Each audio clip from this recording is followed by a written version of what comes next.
So it's time to pick my England team to take on Japan. Of course, there's a conundrum here, as I discussed in my previous video. Do you pick your strongest team, the one that's going to go on to New Zealand? Do you play a tactically specific team for Japan? What about those players who aren't going to feature against New Zealand? Is this the chance to give them experience? So much to balance here. So I've spent long enough thinking about it. Let's go for it. It is a bit of a mixed approach, but I'll justify my choices along the way. So front row, I think I'm definitely starting at loose head Finn Baxter.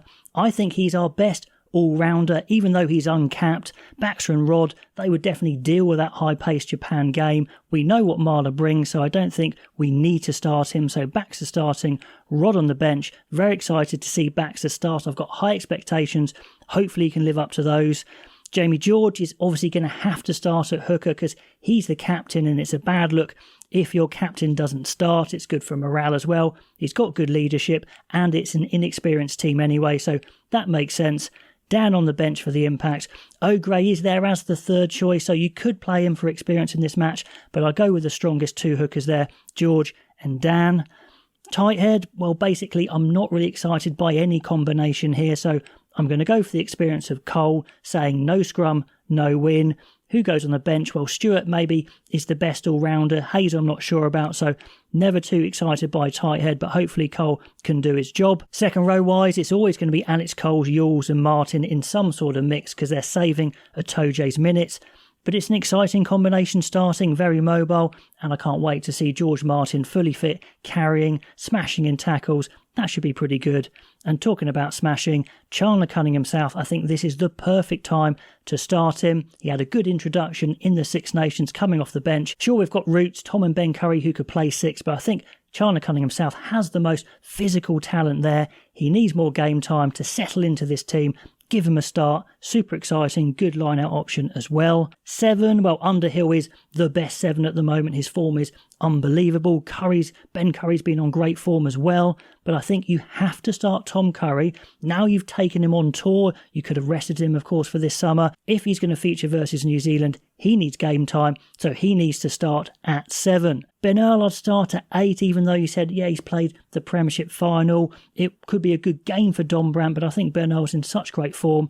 He's the quickest. Get him starting. Don Brandt coming on. I think playing against Japan will suit both of them. Hopefully Don Brandt will have a good game as well. At 9, a tricky call. Mitchell and Spencer are the 1 and 2 if you like, but I think a little bit more rest for them from the Premiership final is fine because I think Harry Randall is perfectly suited for this fast-paced game, and I don't think he's going to feature against New Zealand if the other two are fit, so play him now. Sure, he hasn't got many caps, but he's a very experienced player, a confident leader, so absolutely I think he'll be fine. At 10, I'd start Marcus Smith. He's been in camp the longest. Finn Smith maybe a bit more of a rest from the Premiership final. Obviously, it's going to be Smith and Smith in some sort of combo, but I think Randall and Smith, who have been in camp together for a while now, probably best place to run this attack. But I would start our best centres, if you like, Lawrence and Slade, because they need time together. Yes, I know they play together in the Six Nations, but still there were times where they needed to coordinate a little bit better, particularly in defence. They'll probably swap around occasionally at times as well. So start those guys. Slade adds experience, of course, to the team. The back three is fairly inexperienced, but I think you need to play these three because these are the three I see starting against New Zealand at the moment. Freeman is a great all-round player. We know he's great under the high ball. Feiwabusu is absolutely box office, so get him a start, get his hands on the ball early, get him into the game, and he could be absolutely devastating. Furbank, yet no rest from the Premiership final, but I think he's the key to England's attack. You could get Carpenter in there, but I think Furbank needs to play. Then on the bench, as you see, Alex Mitchell and Finn Smith coming on as the club pairing together. That might help out.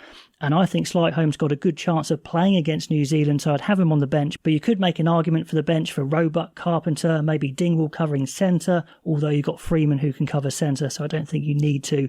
So I want to get Slightholme in there. So that is the England team that I think should take on Japan. Pop yours below. I'd love to know what you think. Like, subscribe if you're into these sorts of videos. Thank you very much for watching, and I'll catch you next time.